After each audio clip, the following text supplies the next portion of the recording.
drives a truck. Visit cdluniversity.org. At CDL University, and another success, another one drives a truck. Hey, gonna help you too, another one drives a truck. Dear Miller, CDL University. For some of you, it's already too late. You're standing over in a dirt field, waiting in line to back a truck, and it's been 3 weeks now. If you're going to do this, do it right. Come to CDL University. Get your CDL.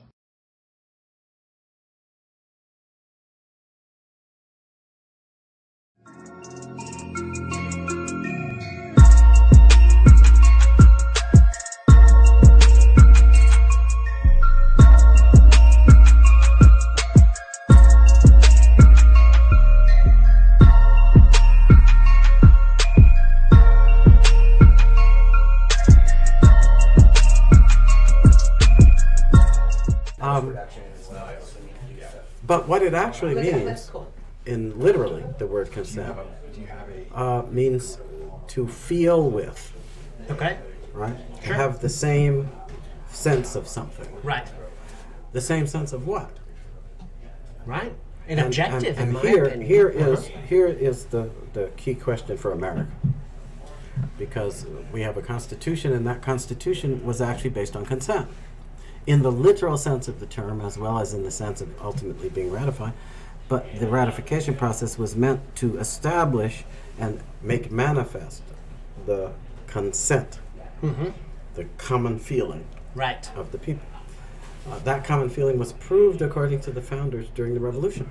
Right. It's why they beat the British, right? So you then have to ask yourself, common feeling about what? But if we say common feeling about government, that won't quite make sense, because during the course of the Revolution, the American people were between governments. They didn't have a government. Right. Right? Not exactly in the sense we're talking. They didn't. States had different governments, but the people of the United States had no government. At that time, right. At that time, the Articles of Confederation established a framework for the different states to work together. But the Declaration of Independence nonetheless declared a common feeling, a common understanding, and that common understanding was of right according to God. There you go. So that was the baseline premise. So what of government? What that feeling? What government? What government brought the American people together during the American Revolution? On what government did they feel the same way? Modern day. The government of God. There you go. And they evoked the government of God in the Declaration. And so in the very first preamble, they come before the world and they're declaring their independence.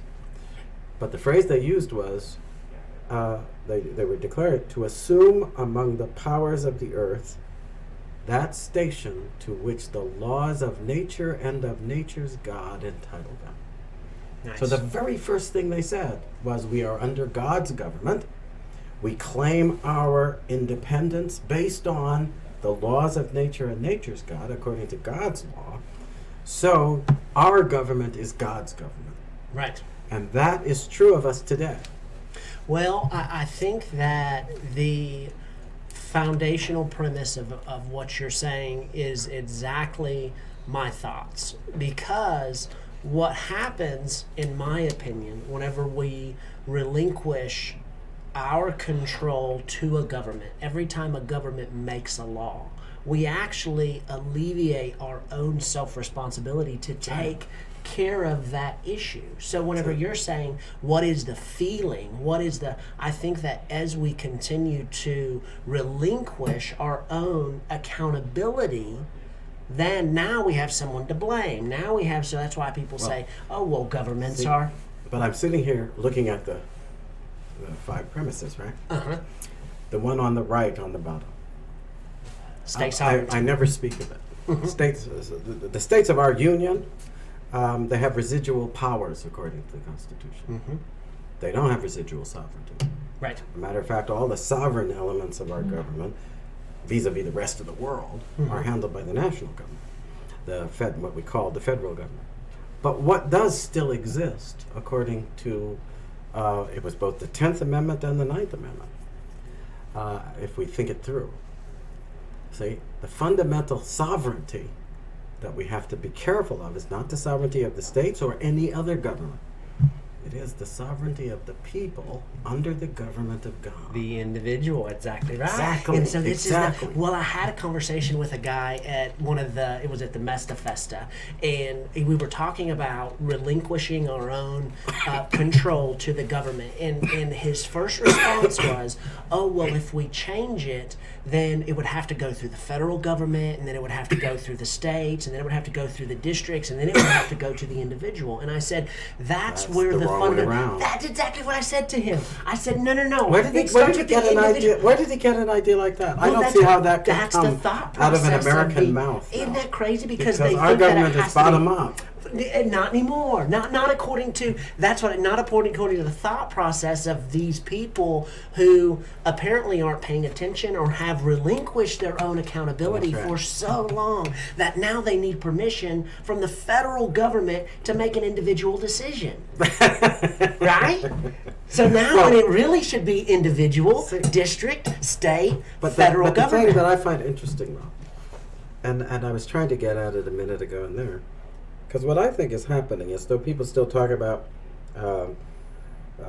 freedom and choice and all of this, I think that Americans some of them have become more and more people who don't want to make choices.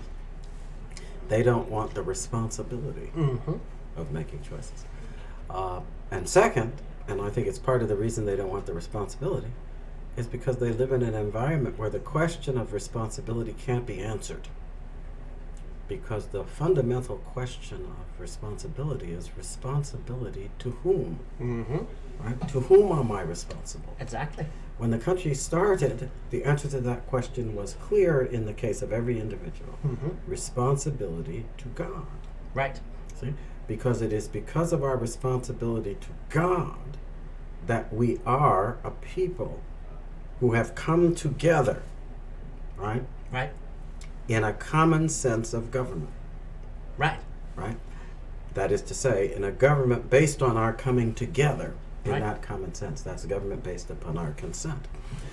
Do we do that anymore? Have we done that anymore? No. Once you remove God from the picture, we're no longer coming together under the government of God in order to start building and deciding what shall be the different manifestations of our self-government. Correct. Right? At any given How does it show level. itself? Exactly. Show itself in our town. Show itself in our county. Show itself in our state. That is not state sovereignty, county sovereignty, or town sovereignty. It is the sovereignty of the people. The individual. Making itself manifest so that we show that in our exercise of the power that we get by standing together, right?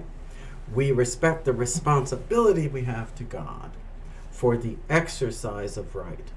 Correct. And that's what... Oh, go ahead. Sorry. Well, and the final point is that exercise of right, because people get confused about that, is not simply an exercise of choice. The word right implies that it's an exercise of the right choice. That is, the choice to do what's right. You do not have the right to do what's fundamentally wrong. Correct. And that's what we forget. Well, but that's the problem, is that there is no standard for what is fundamentally right and wrong. And I actually have a podcast that's called Controversial Conservative. And it essentially goes over the thought process of a conservative and the thought process of a liberal. Well, a conservative, the way that we were raised, actually is at a disadvantage to us when debating and or arguing with a liberal, because we have a foundational structure of God. We have a whereas the liberal has no foundational structure, so their only objective is control. Regardless of how they have to get it. They'll lie, cheat, steal, but the problem is that us as conservative, we have been taught to speak directly, answer questions directly, not make waves. So whenever we're in a position to where there's controversy, we shy away from that. Or you have... We didn't in the past. Correct. In But why not? The reason we didn't shy away from such things in the past is because we would boldly stand forward and proclaim the logic of God. See, God has a logic. And the logic of God is the logic that begins with God's authority and ends in obedience to our responsibility to abide by God's authority before God. And that's actually, once you get back to that premise, it's an easy case to make. You can walk the walk quite easily on most issues because God is clear. And the law of nature is clear, and the logic of it is pretty easily stated. Part of the reason we've been at a disadvantage with these bad guys is, yes, they're liars, but we're not telling the truth anymore. Okay? The way to defeat a liar is always tell the truth. Exactly. But in order to state the truth, we must begin from God. Mm-hmm. And they have told us, no, you can't begin from God because of the separation of church and state. That is the first lie. Right. There is no such separation. Right. There never was. It's not in the Constitution. They lie. Right. And I can prove it chapter and verse. It was never intended to be that way. Exactly. So, but once I proved that to myself, what did I say? I said, well, that means that every time I stand in front of people, I must present the logic of God, the logic that begins with God and ends in a conclusion of what our responsibility to God requires. Mm-hmm. And I will make that case every time, all the time, in every way. And to tell you the truth, it's been years since I have debated anybody on the other side and taken them seriously. Right. I don't bother because I'm not talking to them. There's no talking to them because they're just fighting. Right. In other words, there are some people in this country I can persuade. I will never persuade the guy who's on the other side lying. Right. Because all he wants to do is fight. Right. And so every discussion with that person becomes an exchange of punches. But can we convince people by having an exchange of punches with some other guy? No, we can't. Right. Well, and we can only convince people by telling them the truth, and therefore I use all my time to tell them the truth. I never debate him. Well, and this is the thing with the liberal, is that their objective is just to throw out this grandiose non-starter that they can walk back and just gain an inch. Well, see, but that's why you have to treat that as what it is. That's nonsense. It is.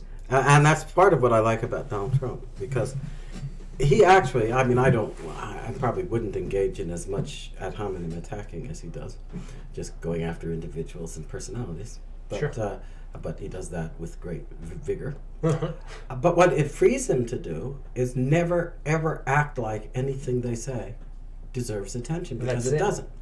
He creates the narrative. One doesn't talk about why would I spend time debating the success or failure of a form of government and way of life that has not succeeded anywhere it's been tried? Right. It's never succeeded. Right. And when they started to say Sweden is a socialist success, no, Sweden only succeeded because they didn't destroy capitalism. Correct. They just lived off of it. There you go. Right? In conjunction with. As if they had the right to steal the fruits of capitalism while keeping it on life support. Right. Which is what they basically did. Right. But that doesn't prove that socialism works. That Right. proves that capitalism works enough to compensate for the fact that socialism doesn't work. Socialism. And that's all it proves. But and so you get to a point where you realize you must stop talking as if you're debating with them. I never debate them because they're not even there. Right. And at the end of the day, I think that's because of my faith. That which is not of God is not there. So what would you say to someone who is so, not anti-Trump, but they like the way that he operates, they just don't like his tweeting, or they don't like you're saying, the way he goes directly I at always talk to people pretty much now, as you probably see when we talk. I only talk to substance. Right. So if they ask me a question about Donald Trump, I'll go to his policies and their substance and why these are good for America. That's it. And that's all I want to talk about. The policies on immigration, on trade. I mean, how one can argue with the notion that we should be getting fairer trade treatment from communist China. Right. When what we really should be is shocked that we ever gave them favorable In the Why first were we place. giving favorable trade treatment to one of our great adversaries in the world? It didn't make any sense then. It probably doesn't make sense now. But it was part of our good nature. Right. We were willing to help everybody out for a while after World War II because we were the only man standing. Right. And when you're the only man standing, you have a choice. You can keep everybody down or you can help to lift them up. We help to lift them up because we're good people, which refutes the bad argument the other side makes that we're not good people. Of course Right. we're good people. The countries in the world would never have recovered from World Well, War and, II. and, if we and weren't from good where we are, I mean, what can you expect? It's like, people say, oh, well, with free market capitalism, you shouldn't impose tariffs and you shouldn't. And it's like, well, where did we start? What is Trump trying to undo that we've allowed to happen Well- for so very long? See, but I think that it's clear what he's trying to undo. I mean, if you take trade, for example, he's trying to undo the fact that we were willing to suffer with trade imbalances, right, so that they could send goods into our country and make money off sale of goods in our market, better than we could send goods into their country and make money off their market. Now, let's be frank about it. In the beginning, when we did this, That may in have been first the place, case. it was actually a good thing. Why? Because if we let them come into our market and send their goods over here, then our people are going to send money over there to buy those goods, which gives them the goods and gives the other country the money, right? They can then invest that money to begin building up their infrastructure, doing whatever. And as they start building up their infrastructure, what is it they don't have? Well, they don't have all the things they need to build up their infrastructure because they didn't have the productive capacity. Right. Who did they buy all those things from? They had to buy 'em from us. In theory. No, that's it worked that way in the 50s, Gotcha. Okay. up in the 50s, into the 60s, even into the 70s, it worked that way. The problem is that it worked. In other words, what we were trying to do, we did. We rebuilt Europe until they were our competitors. We rebuilt our enemies, Japan and Germany. Right. We were even open to rebuilding the guys who were determined to be our enemies, even though we didn't want them to be, China and the Soviet Union. They opted out of it for a while, and they remained backwater countries. Right. In the 80s, they started to repent of that, which was good judgment on their part. And so they started to have more trade with us, and our companies made money off that. Let's not be frank about that. And so forth. So I think the system actually worked to mutual advantage until it stopped working to mutual advantage.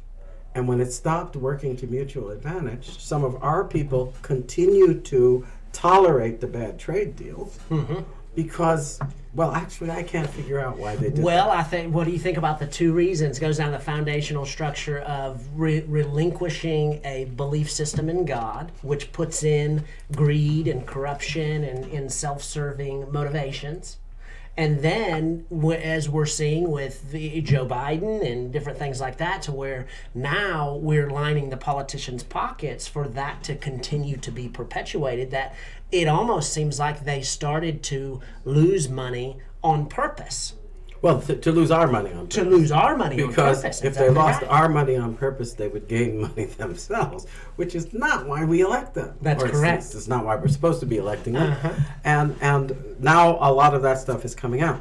I think the American people know that it's common sense that we should be now seeking to redress the imbalances Correct. that are no longer helping the others, Right. but are hurting us. Right. And therefore, we need to get back to taking care of the situation in such a way that our folks will be benefiting. For instance, as Trump is trying to do with the Chinese, we need to sell more agricultural goods into their market. Right. And things of this kind. And we also have to start being more aware of the kinds of things that I see we are working on now to try to stop them from gaining advantages by essentially what amounts to stealing our ingenuity. Right. And that doesn't seem right either. Right. That we should be acting in such a way as to allow them to steal a march on us from us. Right. Do you think that makes sense? Because I don't think that makes sense. So I don't see anything wrong. You go to the issues. Trade is a great issue to talk about. Immigration, which everybody thinks is so controversial, I don't think it's controversial at all. I think immigration is common sense. It is. But it's a common sense that requires that we still respect the common sense that makes us a people. If you see what I'm saying, that's a play on words. But what I mean by that is, what is the real threat from unregulated immigration. I go through the country of the United States, and I'll be frank with you. I don't believe that immigration threatens us because we have population problem. No, this is a great big country. We have room in it for a whole bunch of people, right? And so on. But how long do we remain a country if people come into the country and retain their ways? Right. Their way of doing things, their way of thinking, assimilation. etc. Is that a good idea? Can we make that work? Well, the answer to that question seems to be no. And we never tried. Right. People talk about, we're a nation of immigrants. Yes, we are. But, and here's what I think is a fundamental practical point right now. The immigrants who generally came to America in the past, in the 19th century and so forth, these were people who, yeah, sometimes it was on account of conditions in their country that didn't offer them the prospects that they wanted and the results they thought they might have. And there was America, and they'd heard about the way people can make it their way and have their farm and build their businesses, and they wanted to come. Right. They wanted to come to the United States. They came here in order to share in the fruits. Correct. And make And it better. what were those and make fruits? America better because of those fruits? themselves. Those fruits were what we call the blessings of liberty.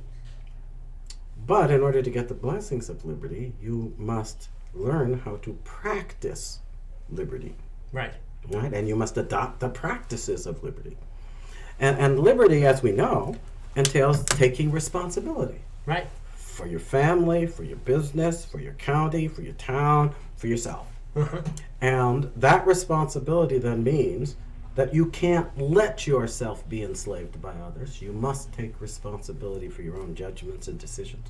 So a lot of the habits that people bring from other countries where they've been dominated by a little oligarchic clique, Right. whether that clique consists of, some aristocratic class or some priestly class or some class of military types that have lorded it all over them for centuries and so forth and so on. You had to give up those habits. Right. You couldn't come here and think, I've got to obey people like that and do their bidding when I come to America. You had to take responsibility for yourself.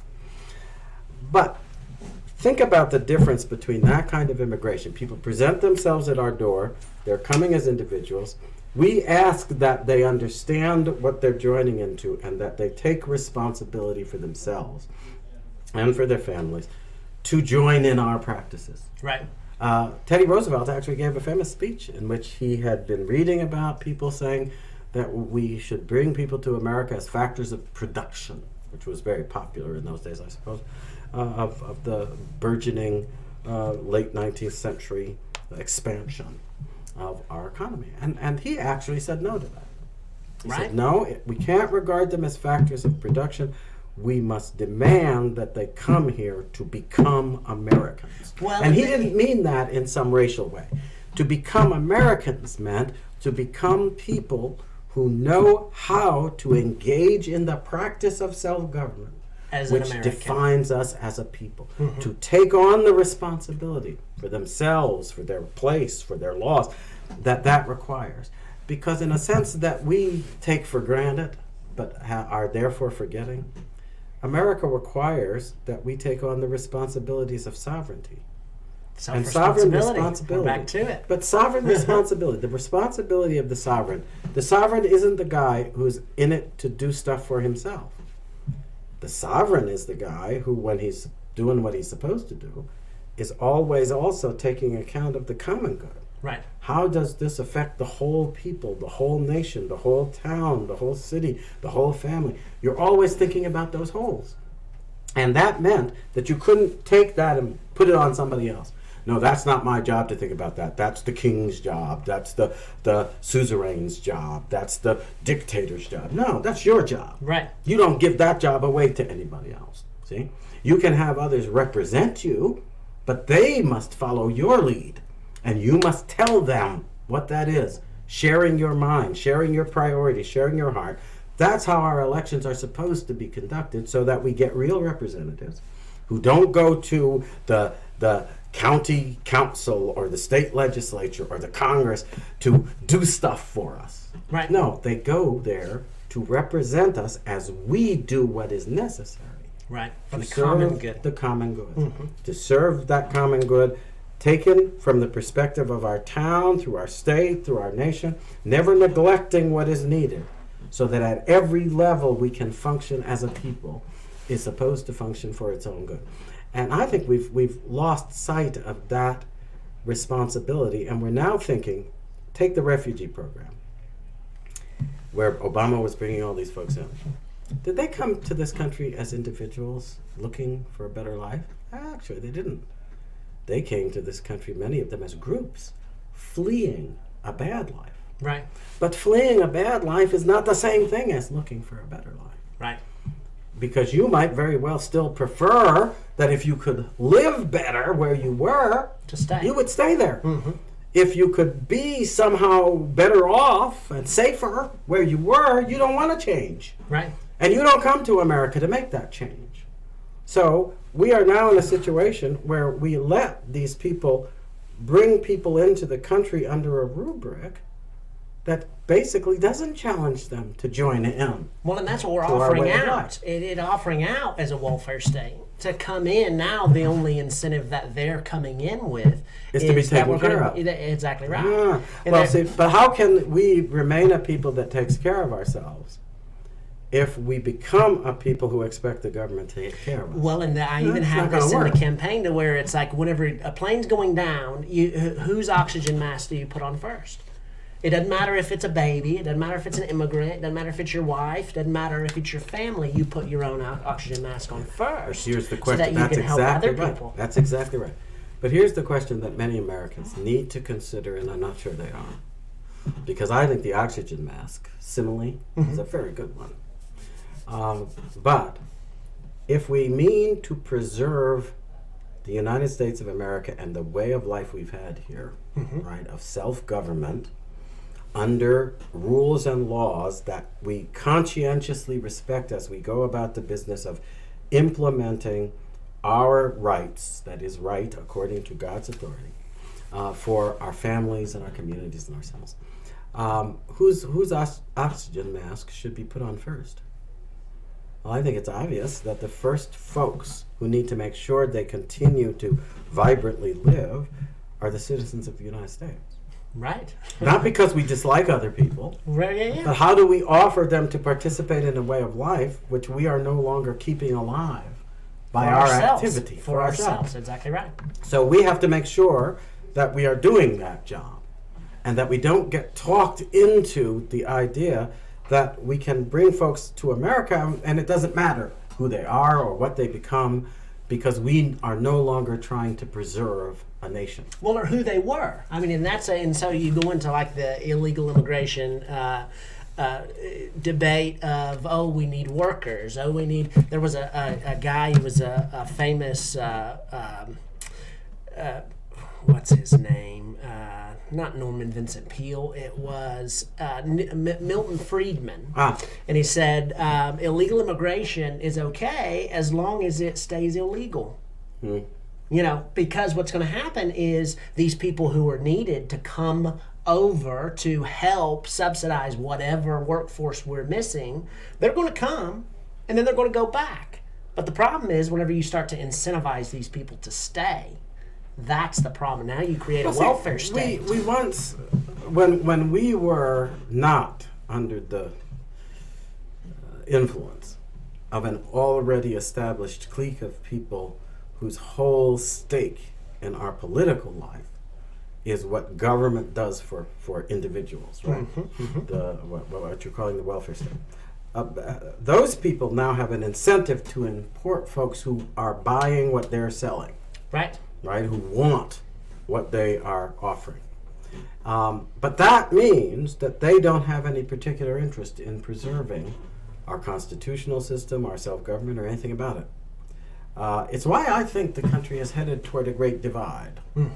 And a lot of Americans are going to have to make up their minds because we have been engaged in an experiment in human self-government. Right. And I use the word human advisedly. Right. This was not a racial experiment or an exclusionary experiment. As a matter of fact, our experiment of self-government has now come to include people from all over the world.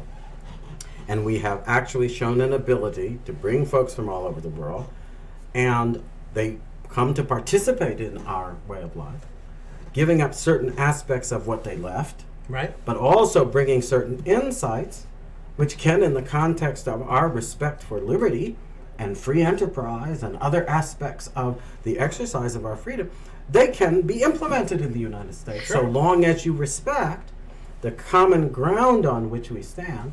And the beauty of that common ground is that it's not about respecting people as Americans. Isn't that odd? You come to a country where the basis of respect is not, I'm going to respect you as an American, but in order to be an American, I will respect you as a human being with God-endowed rights that every human being should enjoy. Right. Right? And therefore also, though we often forget it, God-endowed responsibility That's it. that every human being must meet.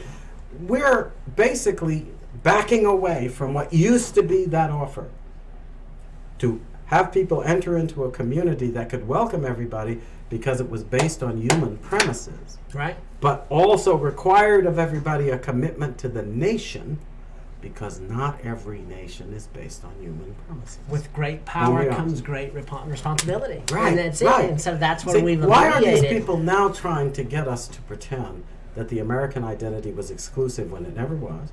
A matter of fact, the first and most important decision the founders made, even though it condemned their own actions.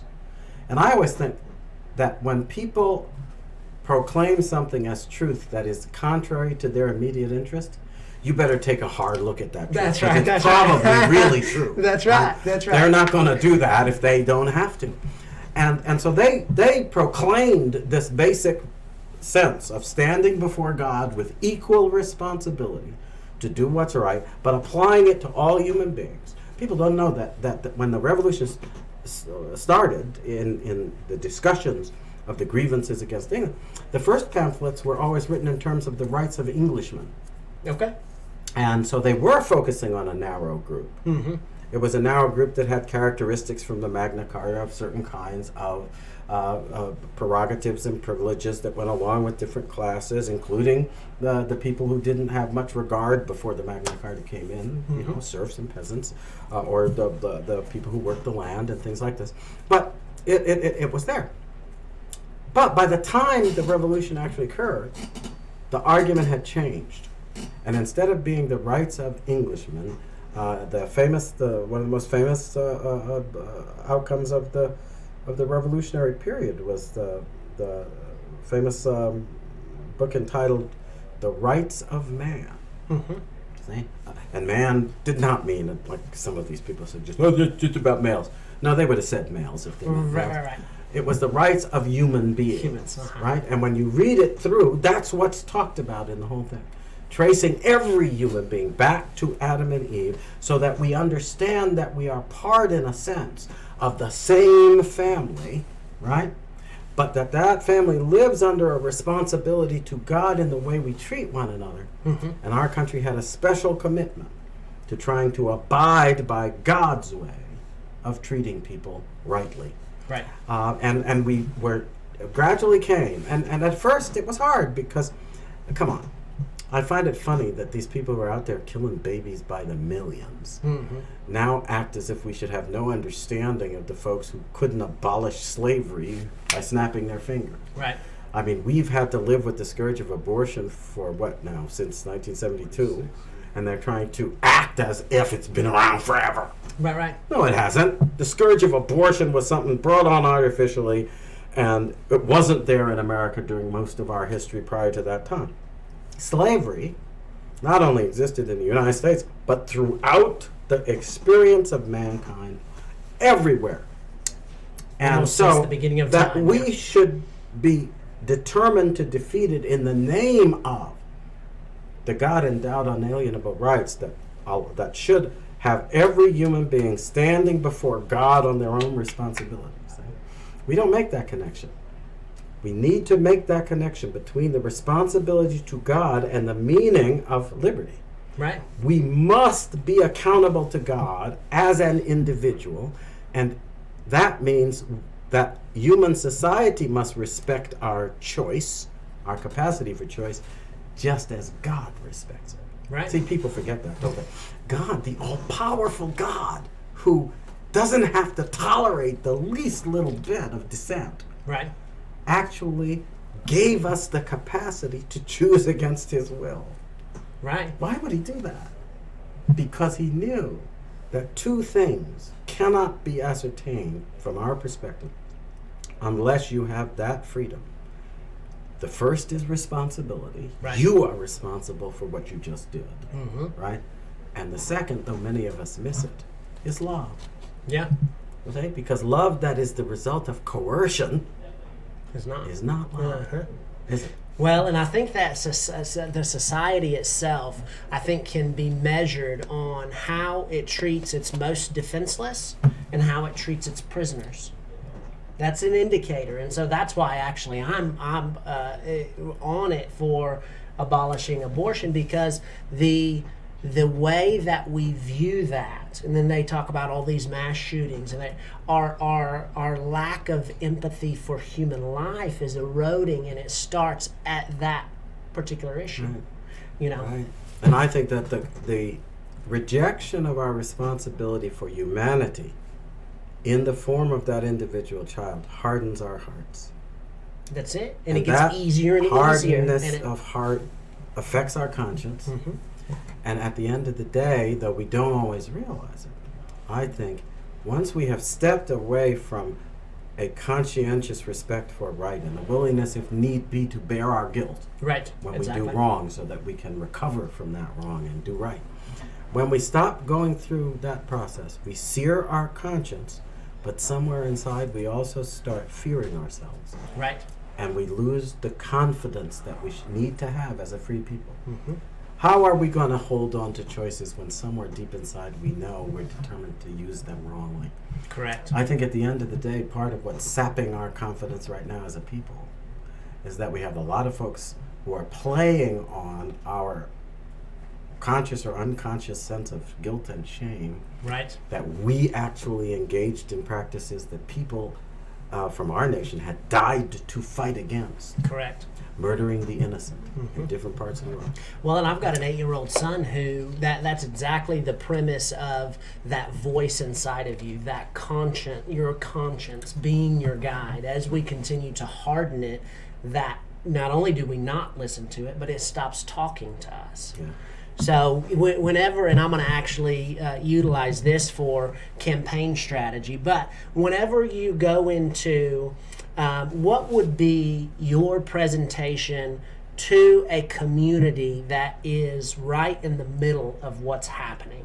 And let me just go one step further. So my commonality with the average American, I'm from the streets. I mean, I'm not, I should, as far as statistically speaking, not be here. So my commonality with the African American community, the Asian community, Hispanics, young people, my belief as a Republican is that either one, we haven't been targeting the people that are now being disenfranchised by the craziness of the Democrats, or we've not been successful in targeting these people in bringing them over. So essentially what I've done is created a campaign to go into these communities, and the expectation that they're just going to come right on up to us and say, oh, hey, I want to join the party. We've got to be able to reach out an open hand and say, hey, this is what we're doing in a communicated effectively, in a digestible manner.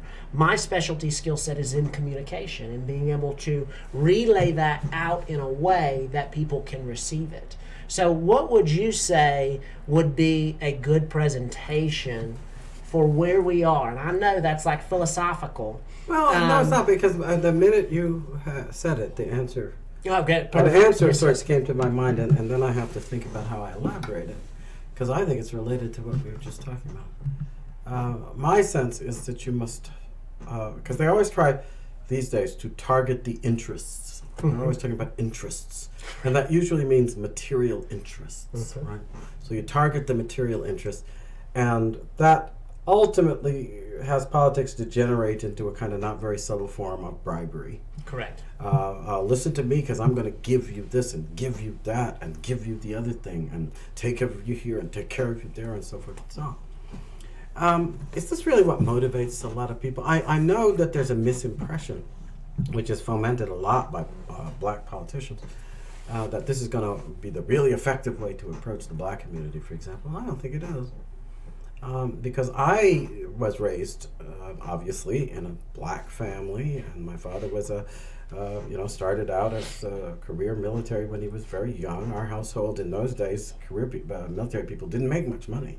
Right. And so you were always living on the edge a little bit, as he rose in the ranks, it got a little better. But money was always a consideration, and need was always there, and the need to forego this, that, and the other thing that other people were enjoying was always around, and so forth and so on. So what was the focus of family life? The focus of family life was taking care of each other. The focus of family life was not the money, but the hearts of the people we lived with. Mm-hmm.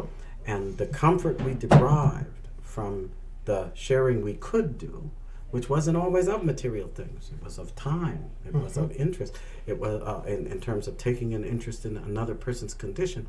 And it was of that much overused word, love. But love meaning a really true concern for the well-being of the other. Right. That's even willing to be stern if that's what's good for you. Right. And this I certainly got from my parents. So I think that the way that you need to approach most communities in America is to speak to their heart. Mm-hmm. And one of the things that's always impressed me when I was in India, I was posted over there, and this happened weeks after I had gotten there. I was wandering about one day, just taking a look at Bombay where I was posted, and it was a weekend, sunny weekend. I'll never forget it. And I was basically wandering around. And a group of kids came up to me, and they were doing the usual because baking was always practiced in Bombay, and they were asking me give them a little something. And though people had discouraged me from giving people stuff, I sort of remembered that passage in the Bible that said, "Give to all who ask of you," right? And so I established the habit when I was walking around Bombay of always keeping enough loose change in my pocket. I have a certain amount of it. I keep it in my pocket, and I would give to anyone who asked until it was gone. And I would do that every day until it was gone. And so I could give to everybody who asked. Well, this time I reached into my pocket and started distributing things, and I got into a conversation with the fellow who was obviously the leader of this little group. I ended up spending the whole day with them. Nice. After that, they said, "Why don't you come with us to here and there?" And I started walking around with them, and we could barely talk to each other, right? Because they were not proficient in English. This one fellow had to act as translator all the time, and he wasn't that good, and my Hindi was terrible, to the point of being almost non-existent. But in any case, we communicated, and what I'll never forget, it came around to be a time when it was toward the late afternoon. And they would start visiting the hotels, big hotels in Bombay. But they would go to the areas where they were, putting out food that was left over. Sure. And there would be things that they could then share in. And what I've never forgotten is that here I am wandering around with this group of kids who are basically begging, right? This is their kind of profession for themselves and for the benefit of their families and others. And when came time to do this, they had gotten, one of them brought back this lovely cake that was only about half used, right? And they were sharing it out amongst themselves. And what did the young fellow do? But the first person he turned to and offered it to was the one who had least need. I could have gone into the hotel and bought the cake. Sure. But the first one he thought of was me. Right. To share that cake with me, right? And they were also sharing it amongst themselves. It stays in my mind as an impression because sometimes even well-intentioned people will act as if being poor is somehow synonymous with having lost character, understanding, civility, the capacity to share love, happiness, and courtesy with other people. And it doesn't mean that. Right. Never meant that in my life. Didn't mean that in the life of this boy I met in India, and doesn't have to mean that for anyone. Right. So when I say speaking to the heart, I mean speaking to that heart which exists in everybody, so that what is best about a lot of people in America Right. is that their ability to be concerned for others isn't dead. It doesn't die because they are poor. It doesn't die because they've had to suffer hardship and grief and so forth. Very often it can even be stronger as a result of these things, not Right. weaker. And I found that with members of my family, and I found that with other folks. So I always like to talk to people about the things that actually affect that heart. Well, and one of the things that I have found going through a black community, and it still intrigues me, I don't know quite how to make sense of it, that black politicians line up on the Democrat side in full support of abortion and all this killing. But when you visit the churches and when you visit with people in the neighborhoods and stuff, they don't want to kill their babies. I mean, these guys may be all gung-ho to go out and kill babies, and it's actually had a bad effect because the encouragement of Planned Parenthood, where's the first place these Planned Parenthood people always want to go put their clinics? It's near a black neighborhood, a Hispanic neighborhood, and so forth. And they try to claim, oh, we're not Margaret Sanger. Oh, we know she was a racist, but we're not a racist. And I'm thinking to myself, well, yeah, that's why you want to get rid of the inferior races by putting your abortion clinics where there'll be opportunities to get black women and Hispanic women and other women whom you regard as somehow deprived to kill off their offspring. And I can't deny, I think you look at the statistics, I think all this abortion killing of babies has had an effect in the black community in terms of reducing the number of black people in this country. Is that good for the community? I think a lot of black folks know it's not good. But what it's mostly not good for, it's not good for the heart of the black community. Right. Any more than encouraging this loose attitude toward sexuality and all of this stuff that distracts people from the vocation of procreation and encourages them to follow a path with respect to their God-endowed responsibility that uses what God has given them just for pleasure. Right. And not for responsible contribution to the future of your community. Well, and that's who benefits from that? Well, and it all boils down to, in the way that I approach it, is in elevated vision of your future and the future of the people around you. That's it. And so that's actually the premise of my quote unquote stump speech whenever I'm out in Isn't front it of amazing? Most people that you talk to, I know there are people who are motivated by money and the desire for material goods, and certainly our sick media and entertainment industry encourage all that stuff. But I have found that the people I have met who are in difficult neighborhoods and circumstances, including my own parents, who are most motivated to do the right thing, get the job, do the work, go through the hardship, and so forth, they mainly do it for the sake of their kids. Mm-hmm. Strengthening that bond, strengthening that heart and that dedication could be the most important contribution we ever make to their economic well-being, right, to their material well-being.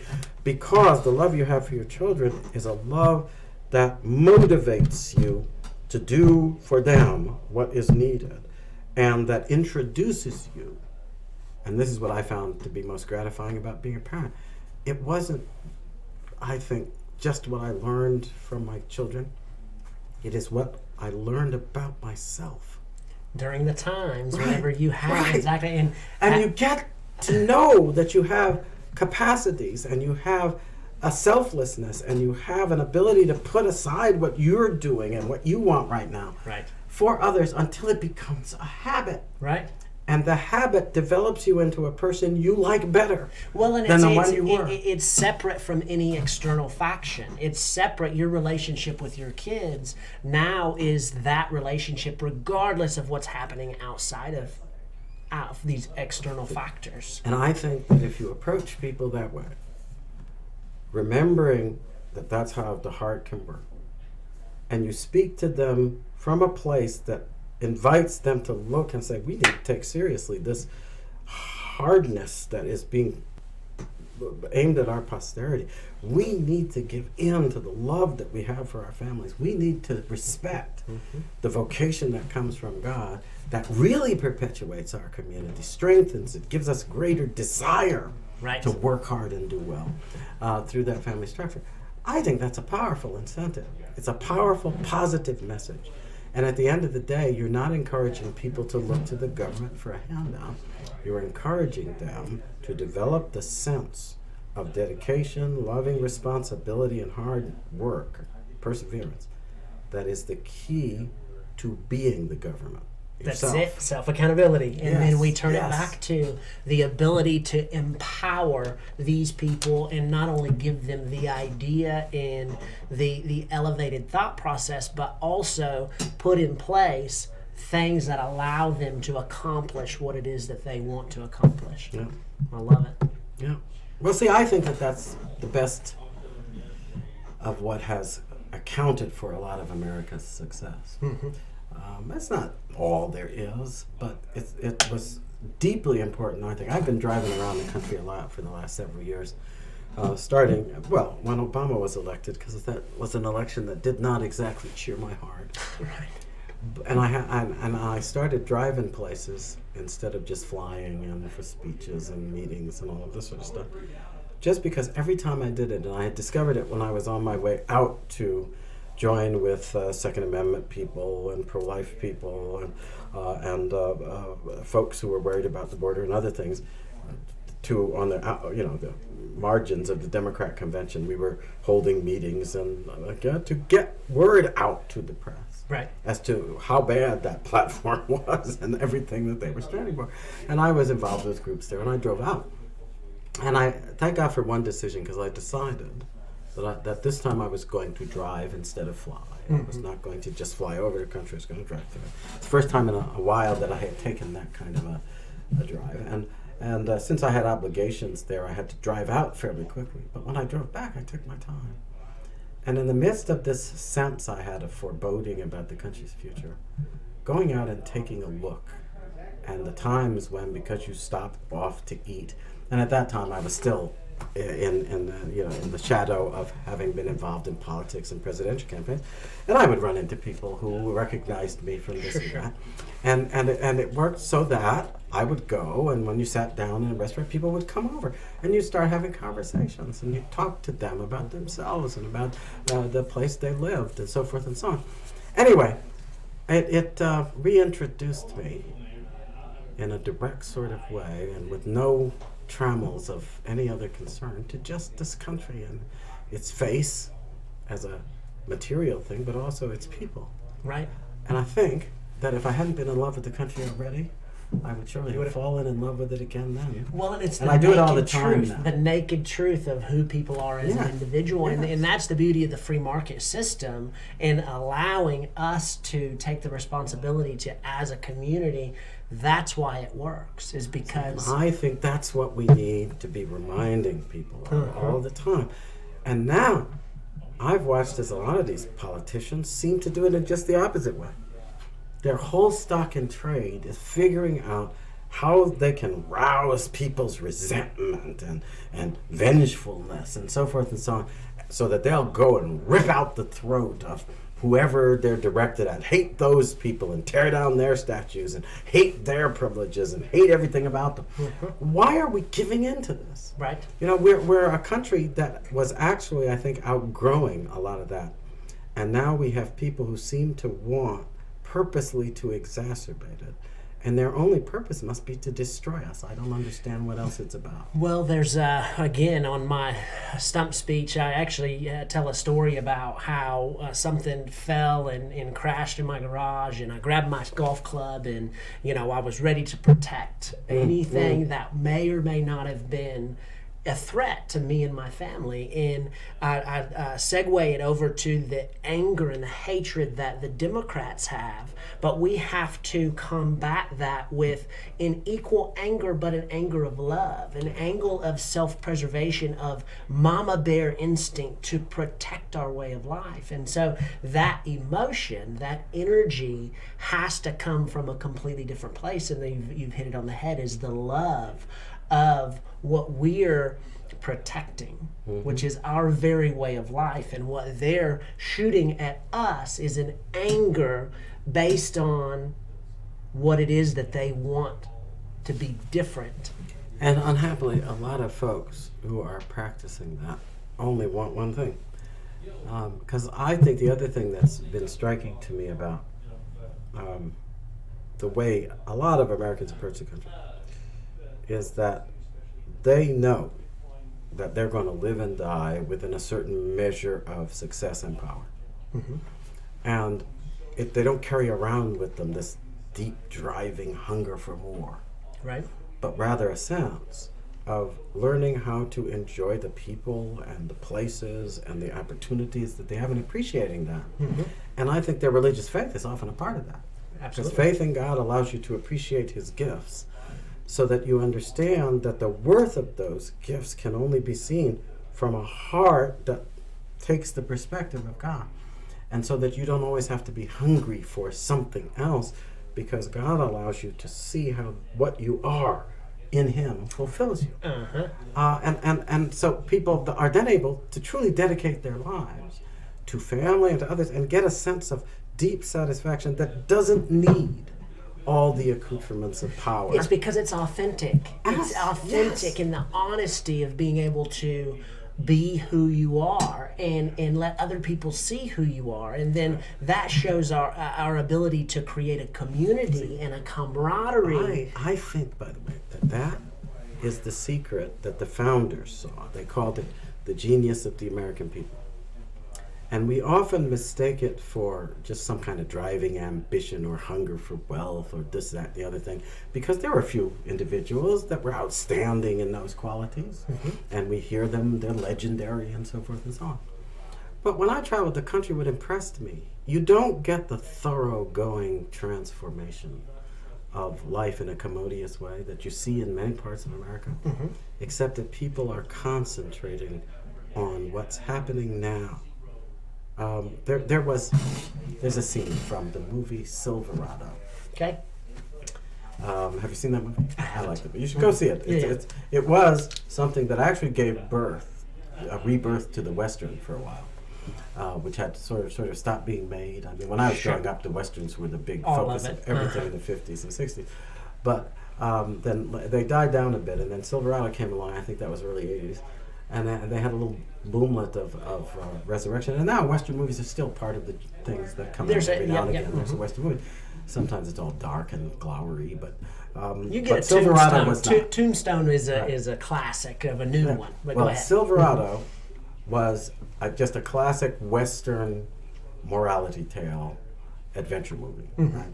Anyway, it focuses, among other things, on people going out west and having to deal with the outlaws and the ranchers who were resisting people who were coming in to build the farms, Right. and other things. And there's a scene where there's the widow of a settler who gets killed in the early part of the movie, and she becomes kind of a quasi-love interest for the fellow who is kind of the main focus of the film. Or two of the foci of the film. Anyway, she's talking to him after he has come out to just look at the little ranch, and she had this in her mind, and she and her spouse who got killed had come out and endured all these dangers and hardships so that they could come work this piece of land. And he is asking her, why would you, care so much? And you looked at it, and it was a nice piece of land, but you could see that it wasn't developed, the house wasn't developed, and so forth. And he looks at it and says, why would a beautiful woman like you, want to give herself to a life of that hardship? And she looks back at him and she says, well, a lot of people have told me that I'm beautiful, but in a few years, I won't be so beautiful, but this land will be. I thought that was one of the most moving little vignettes I'd ever seen. But that it expressed the heart of a lot of Americans, who understood the transience of life in a way, but also understood that what they were doing, though it didn't look like much to some people, that at the end of the day it would be beautiful. Well, And you go through the country, yes. guess what? You go through every state in this country practically. As a matter of fact, I'd say every state without exception. and you see the fruit of that mind of people who may or may not in the eyes of the world have been doing very much. Right. But what they left behind is beautiful. Mm-hmm. It's beautiful in the sense that you can see the environment that they created for families and raising children and eventually feeding the country until we became the nation that for a time bore the whole weight of the world's economy on our shoulders and barely felt the burden. Right. We are amazing. That's We're amazing. just amazing. And I think that amazing quality is not a quality of just great leadership and all that. It's a quality of people willing to stand before the greatest leader of all, their Lord God, and follow his footsteps Right. in the little steps that can lead to a great and beautiful country. Well, and what that's the happened. beauty That's of what it happened. is people who have an understanding that what I do today might not be benefited until 30 days from now, until 90 days from now, in the belief in that. And I actually coined something I'm going to use on the campaign trail, to where you have a belief in your opportunities are so grand that that's all you're doing is waiting for life to catch up. Mm-hmm.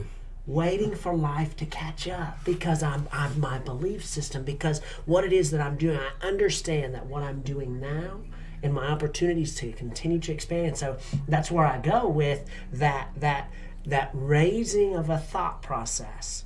I want to be able to see, I'm not politics, I'm business, I'm real estate. And so people, they have what's called an elevator pitch, to where it's like, hey, what do you do? I'm an accountant. No, I'm not an accountant. I allow people to be able to invest money so that they have a security, whatever they get later on down in life. That's your elevator speech. People ask me what I do, and what I do is I put people in situations to create the best versions of themselves. That's what I do. So to be able to present that in a way to say, this is what we're all aiming for. I that's an interesting thought, because somebody asked me that. I might be hard pressed to answer, but I suppose.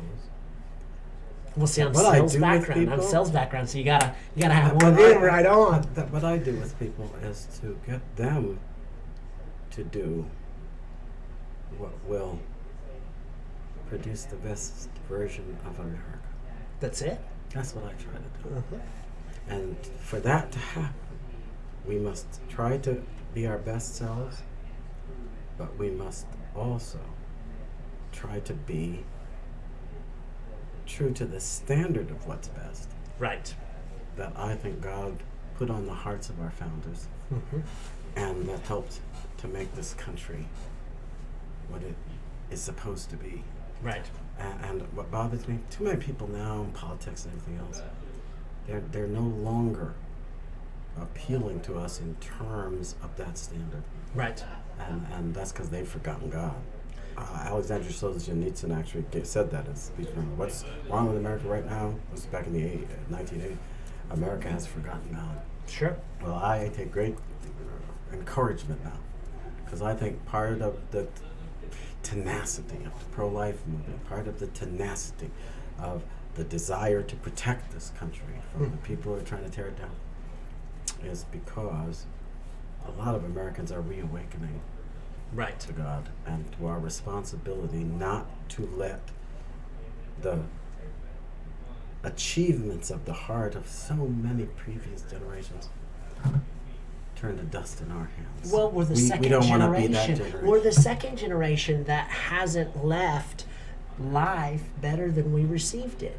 I think it's going on to, I think your generation left it to your family, and then the one below you. My parents left it to me better. Mine is not leaving it better than we got.